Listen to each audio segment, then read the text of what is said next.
এক্ষেত্রে তোমাদের ভর দেওয়া থাকতে পারে এবং নির্দিষ্ট উচ্চতা দেওয়া থাকতে পারে, তবু আমাদের ভর এবং নির্দিষ্ট উচ্চতার কোনো প্রয়োজন নেই। এখানে ভর এবং নির্দিষ্ট উচ্চতা ছাড়া আমরা শক্তির সংরক্ষণশীলতা প্রমাণ করতে পারি। দেখো, কোন একটা বস্তুকে এইচ উচ্চতা থেকে, অর্থাৎ এই যে বিন্দু থেকে, ভূমি হতে এইচ উচ্চতা থেকে ছেড়ে দেওয়া হলো বিনা বাধায়, এটা বাতাসের বাধা উপেক্ষা করে ফেলতে হবে, ধরতে হবে, তাহলে আমরা কি এটা ধরতে পারবো।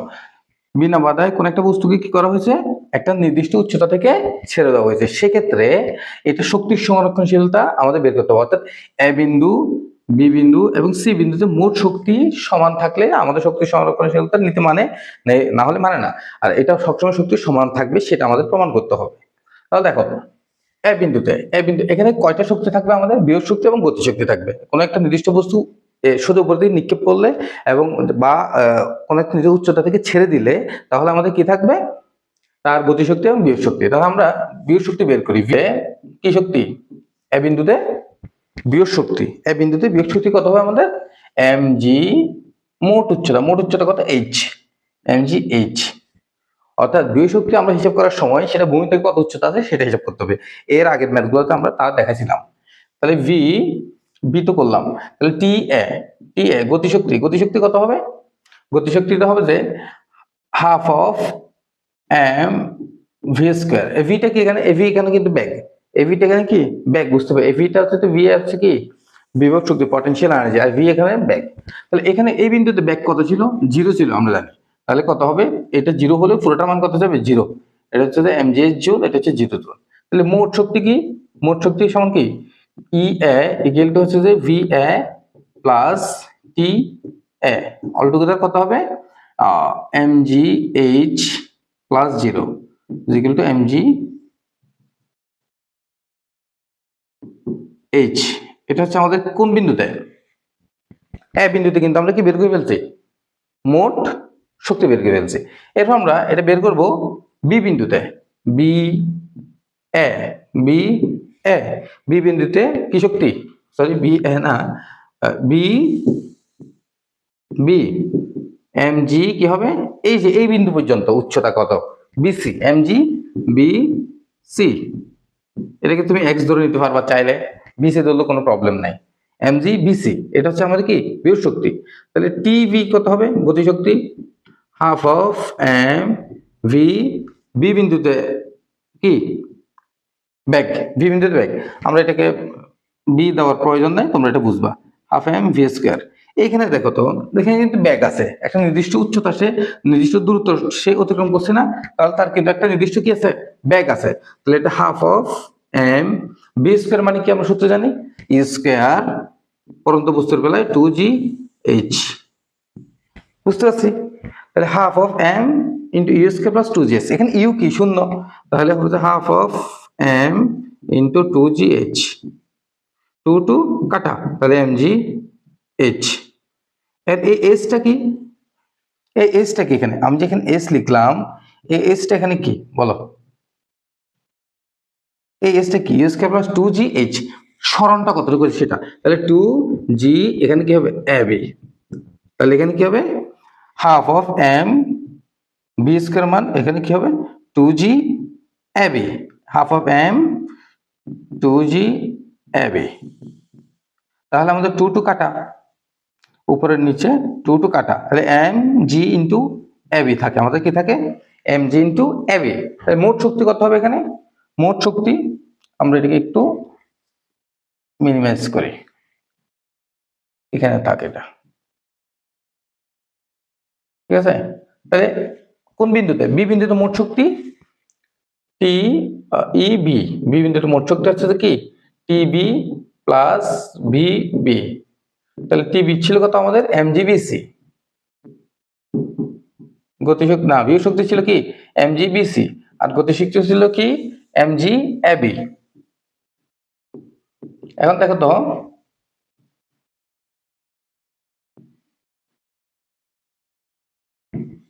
এখন দেখো এখান থেকে এমজি কমন যায় না, এমজি যদি কমন নিই কি থাকে বিসি প্লাস এবি, তাহলে আমাদের আসতেছে এমজি বিসি প্লাস এবি, মানে কত, এই বিসি আর এবি যোগ করলে তো আমরা এইচ পাই, তাই না, তাহলে এইচ, তাহলে মোট শক্তি চলে আসছে আমাদের এই বিন্দুতে, বি বিন্দুতে। এরপর আমরা সি বিন্দু নির্ণয় করব, বিসি, বিসি টোটাল উচ্চতা একদম মোট সরণ কিন্তু হয়ে গেছে। তাহলে তার এখানে ভূমিতে কত উচ্চতায় আছে? সে কোনো উচ্চতা নেই, শূন্য। তাহলে বিসি হচ্ছে mg ইন্টু 0, ঠিক আছে, সমান সমান 0। আর গতিশক্তি T C half of M V square, এখানে ভি মানে কত? এ স্কোয়ার প্লাস 2g মোট উচ্চতা, মোট সরণ এইচ পরিমাণ চলে আসছে না সে, অর্থাৎ এ থেকে সি বিন্দুতে চলে আসছে, এ থেকে সি বিন্দুর মোট সরণটা কিন্তু এইচ, তাই না? তাহলে এখানে গুণ করলে ইউর মান 0, half of M into 2g H, same 2 two কাটা, আর থাকে কি আমাদের? আর থাকে আমাদের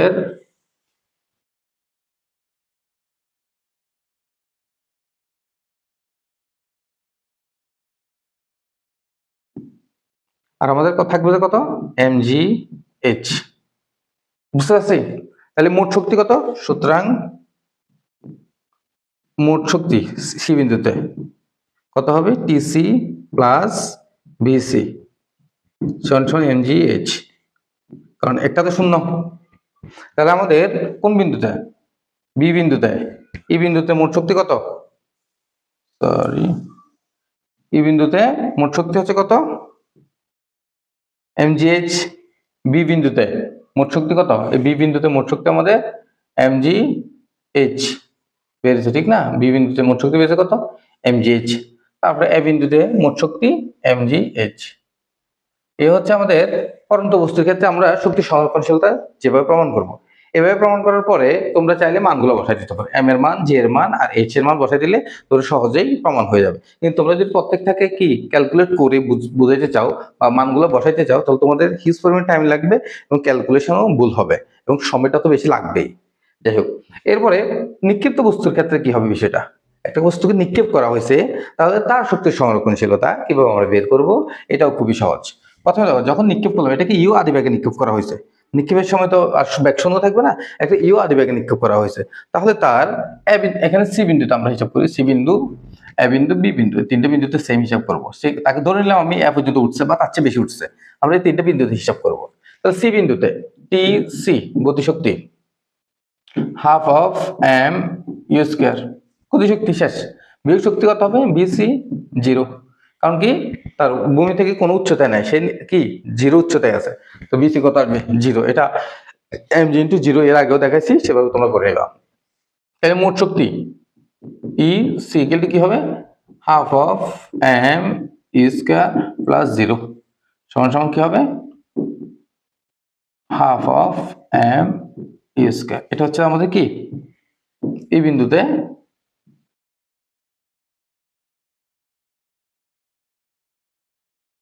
বিন্দুতে মোট শক্তি।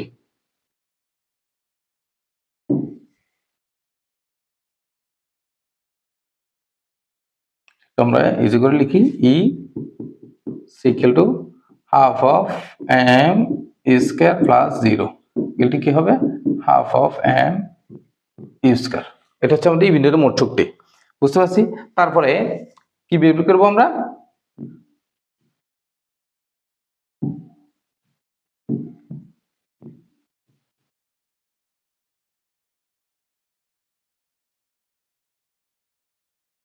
বি বিন্দুতে টি বি সেম ভাবে গতিশক্তি কোথায় হবে? TB half of M B square. এখানে কিন্তু ব্যাগটা কি হবে? শেষ ব্যাগ। বি বিন্দুতে ব্যাগটা হচ্ছে বি স্কয়ার।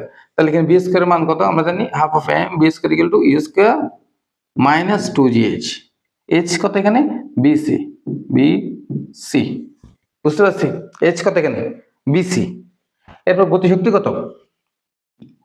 বিয়োগ শক্তি বি বি mg, ভূমিতে কত উচ্চতায় আছে? বিসি উচ্চতায়, তাহলে mg বিসি। মোট শক্তি কত হবে? EB ইকুয়াল টু কি হবে? যোগ করে দেবো দুইটা না, হাফ অফ, আচ্ছা আমরা লিখি আগে T B plus V B, finally আমাদের আসবে mg BC plus half of M, এটার সাথে আচ্ছা লিখি আগে U square minus 2g into BC. বুঝতে পারছি আমরা মনে হয়। তাহলে এমজি বিসি ইকুয়াল টু, এরপর আমরা একটু মিনিমাইজ করি আমরা।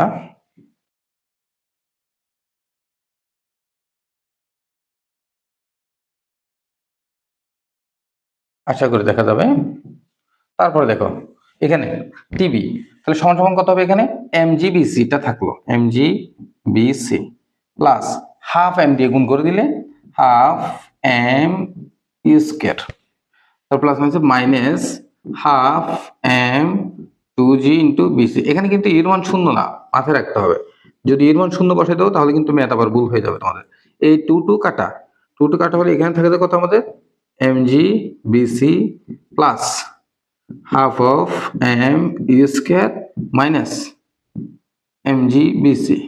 তাহলে ওই পক্ষ থেকে আমার এমজিবিসি আর এমজিবিসি, সরি একই পক্ষ থেকে এমজি আর বিসি এমজিবিসি শেষ। তাহলে আমাদের কি আর থাকে? Half of M square. বুঝতে পারছি আশা করি, হাফ অফ এম স্কয়ার। আর প্রথমে আমাদের মোট শক্তি কি ছিল? হাফ অফ এম স্কয়ার এটা ছিল, এখন হাফ অফ এম স্কয়ার। তাহলে আমরা এ বিন্দু তো সেম ভাবে বের করতে পারবো। সেম এখানে যে বি উচ্চতা ধরছি আমরা, সেখানে কি এ পর্যন্ত ধরবো, বি এ সি। একই স্টাইলে এই যে এটার স্টাইলে বের করে নিব, ই বি এটার স্টাইলে বের করে নিলে আমাদের কি হবে? মোট শক্তি সংরক্ষণশীলতা মানবে, সেটা প্রমাণিত হয়ে যাবে। তোমরা করে আমাকে কমেন্টে জানাও। Best of luck. আজকের ক্লাসটা দেখে কে কতটুকু উপকৃত হলো অবশ্যই কমেন্ট বক্সে জানাবা।